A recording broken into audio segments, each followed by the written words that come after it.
하나님 앞에서라는 제목입니다. 코람 데오 그리고 신전 의식 이렇게 표현하기도 하죠. 우리가 지금 사도행전을 쭉 읽고 있는데요. 사도행전 4장에서 복음을 전하는 제자들에게 이제 대핍박이 시작되는 것을 보게 됩니다. 참으로 두려운 일이 일어나고 있는 것입니다. 사도 베드로는 체포당했습니다. 예수 그리스도의 복음을 전했다는 이유 때문에 체포당한 겁니다. 참 이상한 일이 아닐 수 없습니다. 나면서부터 걷지 못하던 자가 일어났습니다. 구원의 복음이고 치유의 기적이 일어났던 것입니다. 그런데 왜 잡아 가두고 핍박을 하는 것일까요? 바로 우리가 가지고 있는 이 복음의 특성 때문에 이런 일이 벌어지는 겁니다. 복음은 그저 좋은 것만 아니라는 것이죠. 착하게 살라, 죄 짓지 말라 하는 이런 말씀이라면 핍박이 일어날 리가 없습니다. 복음이란 죄와 저주에서 구원받는 정말 놀라운 소식입니다. 죄와 마귀의 종노릇하던 사람을 구원해서 하나님의 자녀가 되게 하는 그런 생명의 메시지가 바로 이 복음입니다. 복음은 악한 영과의 무서운 영적 싸움의 시작을 또한 알리는 것입니다. 그러므로 복음이 전해질 때마다 사실상 우리를 지배하고 있던 악한 영과의 의의 전쟁이 벌어진다. 이렇게 보면 틀림이 없습니다. 만약 우리가 세상에 들어가서 복음을 증거하였는데도 아무런 일이 없다면 오히려 이상하게 여겨야 하는 것입니다. 바로 우리가 복음을 전하면 즉각적으로 핍박이 일어나기 마련입니다. 그러므로 여러분이 정말 내가 예수님과 함께 동행하고 예수님과 함께 사는 사람이 되려면 이런 핍박의 두려움 앞에서도 흔들리지 않는 그런 분명한 믿음이 있어야 한다 이 말이죠. 그래서 우리는 이것을 준비해야 합니다. 만약 여러분이 두려움에 흔들리는 사람이라면 여러분은 결코 예수의 사람인 것과 복음을 증거하는 사람이 되지 못한다는 것입니다. 두려움이 해결되지 않는 사람은 복음을 드러내고 살 수 없는 것이죠. 오늘 본문 바로 사도행전 4장에서 베드로와 요한은 그 핍박 앞에서 당당한 모습을 보여줍니다. 그들은 사내들인 공의 앞에 섰습니다. 여러분, 사내들인 공이라는 것은 어떤 곳이냐면요, 유대 나라의 종교와 정치를 통합한 최고 권력기구입니다. 여기서 사람을 죽이고 살리는 것까지 재판을 하는 곳입니다. 예수님도 바로 여기서 사형 선고를 받고 그 총독인 빌라도는 다만 그냥 사형 집행을 담당하는 하수인 노릇을 했을 뿐입니다. 예수님이 이 자리에서 재판받으실 때 베드로는 정말 벌벌 떨다가 예수님을 3번이나 모른다고 부인했던 바로 그 자리입니다. 그런데 그 현장에 베드로와 요한이 다시 선 것입니다. 그런데 이제는 이들이 정말 담대하게 복음을 전하는 자가 되었습니다. 그들은 어떻게 그 두려운 자리에서도 당당하게 예수 그리스도를 전할 수 있었을까요? 바로 19절을 우리가 주목해야 됩니다. 우리 함께 읽었습니다만 29절에 더 이상 예수의 이름을 전하지도 말고 예수의 이름으로 말하지도 말라고 그리고 가르치지도 말라고 위협하는 이 사내들인 공회 앞에 이들을 향해서 베드로가 무엇라고 담대하게 외쳤나요? 바로 사도행전 4장 19절 말씀이죠. 하나님 앞에서 너희 말 듣는 것이 하나님 말씀 듣는 것보다 옳은가 판단하라. 여기서 베드로와 요한은 하나님 앞에서라고 말했습니다. 그렇습니다. 이 베드로와 요한은 사내들인 공회보다 더 큰 하나님을 보았던 것입니다. 이것이 바로 성령 충만한 사람의 증거인 것이죠. 자기 눈앞에는 지금 공회의 회원들 71명이 정말 무서운 눈초리로 내려다보고 있습니다. 그 눈초리는 예수 그리스도를 십자가에 못 박은 그 눈초리들입니다. 지금은 또 그 예수의 제자를 또 죽이려고 하고 지금 내려다보고 있는 것입니다. 이게 바로 두려움의 근원이 될 수가 있죠. 그러나 그들 앞에서 베드로가 본 것은 바로 하나님이었습니다. 이것이 바로 복음의 능력이고 성령의 역사인 것입니다. 성령이 충만함은 우리에게 어느 순간에나 우리는 하나님과 함께 있다고 하는 그런 분명한 믿음을 우리에게 주는 것입니다. 예수 그리스도는 십자가에서 죽으시고 사흘 만에 부활하셨고 그리고 40일 지난 후에 승천하신 것뿐 아니고 지금 우리 가운데 우리 마음에 오셨다는 그 사실을 바로 이 성령님은 우리에게 분명히 가르쳐 주시고 계시다는 것이죠. 이 믿음이 지금 이 베드로에게 아주 충만한 것입니다. 그래서 8절에 보면 그가 성령이 충만하여 이 대답을 하였다고 하는 증거가 있습니다.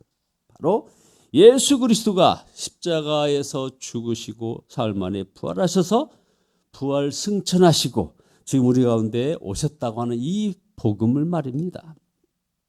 여러분 마틴 루터 잘 아시죠? 마틴 루터가 종교개혁을 할 때 이 보름스 의회에서 종교재판을 받았습니다. 그 당시 종교재판은 정말 무시무시한 것이었습니다. 죽이고 살리는 권한이 있었습니다. 우리가 들어서 아는 대로 화형을 주로 집행하는 바로 그 재판 현장이죠. 그곳에서 마틴 루터는 담대하게 종교개혁하는 자기의 입장을 밝히면서 마지막에 하늘을 쳐다보며 이렇게 말을 했다는 기록이 있습니다. 하나님이여 제가 여기 서 있나이다. 루터는 하나님을 바라보았기에 이런 죽음의 위협 앞에서도 굴하지 않고 종교개혁을 할 수 있었던 것이죠. 성경 사도행전에 보면 스데반의 순교 장면에서도 바로 이 장면이 나옵니다. 유대인들이 이를 가며 돌을 던질 때 이 스데반은 돌을 던지는 자기를 죽이려고 하는 유대인들을 본 것이 아니고 바로 하나님을 바라보았던 것입니다.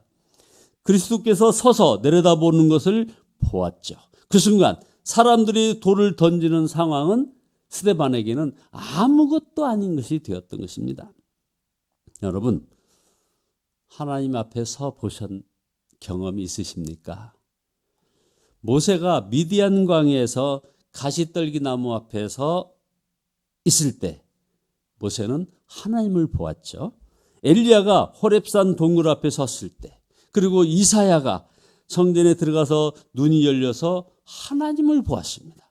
베드로가 갈릴리 바다에서 말씀에 의지해서 많은 고기를 잡았을 때 그는 바로 하나님이신 예수 그리스도를 보셨죠. 제자들이 변화산에서 완전히 변형되신 예수님을 보았습니다. 또 사도 바울이 다메섹 도상에서 부활하신 예수님을 만났습니다. 사도 요한이 밤모섬에서 영광스러운 주님의 모습을 보았을 때 그들은 한결같이 거룩한 두려움에 사로잡혔던 것입니다. 그전에는 그저 하나님이 계시겠거니 하고 막연히 믿었을 때와는 완전히 달랐던 것입니다. 하나님을 만나는 눈이 뜨였을 때 그들은 바로 경외함으로 사로잡혔던 것이죠. 그러나 동시에 그토록 커 보이고 두렵게 보이던 세상, 그동안 심각하던 문제는 이제는 콩알처럼 작게 보였다 이 말입니다. 바로 이것이 우리가 지금 깨달아야 될 생명의 말씀이 여기에 있습니다.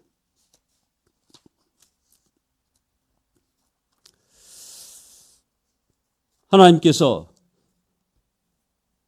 하나님을 만나고 도대체 어떤 변화가 일어났는가 하는 것을 우리가 생각하면서 우리는 또 한편 우리 자신을 생각해 보는 겁니다. 우리가 막연하게 혹시 하나님을 생각하고 있지는 않았는지, 하나님을 믿어도 우리 삶이 변했다는 고백을 하고 살지 못하고 있는 것은 아닌가 하는 것이죠. 우리가 하나님을 아는 눈이 뜨이고 나면 사실 이 세상에는 어떤 무서운 것도 사라지는 것입니다. 없어지는 것입니다. 그동안에는 큰 것도 많았고 놀랄 것도 많았지만은 하나님을 만나고 난 다음부터는 모든 것이 다 달라져 버리고 마는 이 사실을 우리가 보는 것입니다. 베드로는 예수님의 이름을 전하지 말라고 위협하는 산헤드린 공회 앞에서 어떻게 하는 것이 옳은가 하나님 앞에서 판단하라 하는 이런 말씀을 외쳤습니다. 오늘 우리에게도 주시는 말씀이 이 말씀이 아닐까 생각합니다. 어려운 순간을 만날 때 어떻게 할 것인지 두려운 마음으로 판단해서는 안 된다는 것이죠. 바로 하나님 앞에서 판단해야 한다는 것입니다.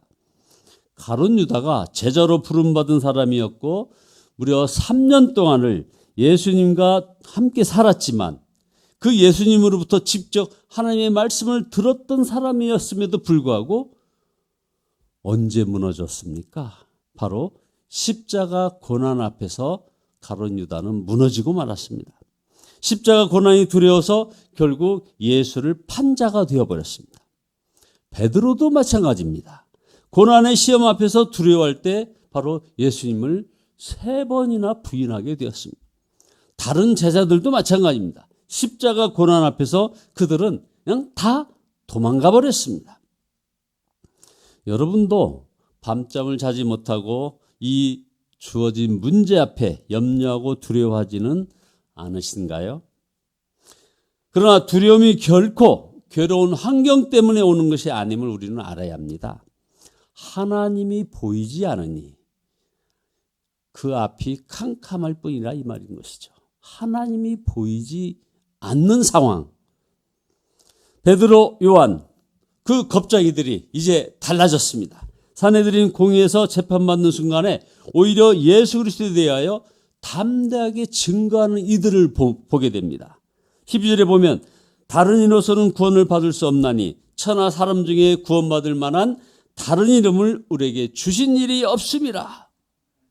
이들에게 성령이 임하신 다음에 항상 함께 하시는 하나님을 바라보는 그런 눈이 띄었기 때문에 이런 담대한 그 외침이 나오게 된 것입니다. 십자가 고난 앞에서 무너지는 믿음은 여러분 이건 진정한 믿음이 아닙니다. 우리가 예수님을 믿고 예수님과 함께 죽었고 예수님과 함께 다시 사는 사람이라고 고백하였을 때 하나님은 우리에게 말씀하십니다. 너희에게 고난도 있으리라. 그때 어떻게 할 것입니까? 우리는 더욱 하나님을 바라보는 그런 눈이 열려야 한다 이 말입니다. 여러분, 우리가 예수님을 믿고 성령님을 받고 나면 우리 안에 놀라운 믿음이 생깁니다. 하나님은 정말 나와 함께 계시다고 하는 그 믿음 말입니다. 나를 버리시지 아니하신다 하는 그 믿음, 이 믿음이 우리에게 생기는 것입니다. 하나님이 함께 하신다는 확신으로 모든 것을 그 다음부터는 우리가 판단해야 한다 이 말이죠. 이 믿음을 보면 내가 만나는 모든 사람, 내가 겪는 모든 일에 하나님의 계획이 있음이 믿어지는 것입니다. 이 믿음이 분명하면 우리는 반드시 승리하게 되는 것입니다. 십자가를 붙잡은 우리가 서 있는 곳은 바로 하나님 앞이라 하는 이런 의식입니다. 코람 데오. 이것이 저와 여러분들이 세상을 향해서 담대하게 보여주어야 할 그런 모습이라 이겁니다. 주여, 저희들에게 다시 한번 눈을 열어 주옵소서. 이 고난 앞에서, 이 유혹 앞에서, 이 관계의 어려움 앞에서, 그리고 내가 가지고 있는 이 질병 앞에서 갈 길이 분명히 보이게 인도하여 주옵소서. 이렇게 하나님 앞에서 우리가 판단해야 합니다. 어떤 일이든지 두려움에 반응하면 안 된다 이 말입니다. 오늘 이 시간 여러분이 간절히 기도하는 이런 기도의 제목은 바로 이런 유혹 앞에서 갈 길이 분명히 보이지게 하는 그런 하나님의 은혜가 우리 앞에 함께 하기를 그렇게 기도하는 저와 여러분 모두 되시기를 예수 그리스도의 이름으로 축원드립니다. 기도하시겠습니다. 하나님 아버지, 이제 저희가 회개하고 감사하며 주께 탄원하오니 이제부터 무엇을 본다고 쉽게 말하지 않는 저희들의 모습 되게 도와주시옵소서. 베드로와 요한이 그때 내가 하나님 앞에 있다고 고백했던 그대로 하나님 저희들의 눈도 열어주시기를 원합니다. 세상보다 훨씬 크신 하나님, 문제보다도 더 크고 놀라우신 하나님만을 바라보기를 원합니다. 아버지 하나님, 하나님을 바라보는 눈을 뜨고 모든 것을 판단하기를 원하오니 아버지 하나님 저희 속에 임재하여 주시옵소서. 예수 그리스도의 이름으로 기도드리옵나이다. 아멘. 찬송가 95장입니다. 95장 찬송입니다.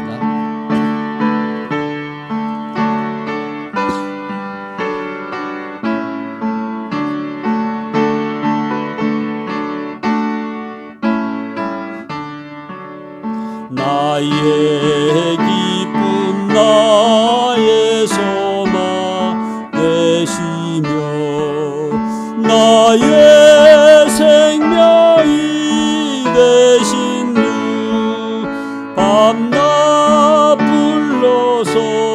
찬송을 드려도 늘 하신 마음뿐일세.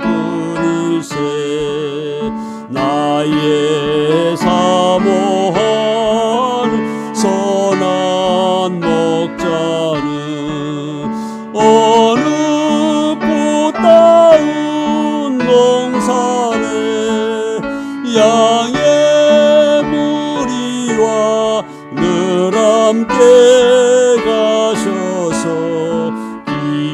기쁨을 함께 하실까. 길도 없이 거친 넓은 들에서 갈 길 못 찾아 애쓰며 이리저리로 헤매는 내 모야 저 원수조로 하노다. 주의 자비롭고 화평한 얼굴 모든 천사도 반기며 주의 놀라운 진리의 말씀에 천지가 와닿아도다. 나의 진정 사모하는 예수의 음성조차도 반갑고 나의 생명과 나의 참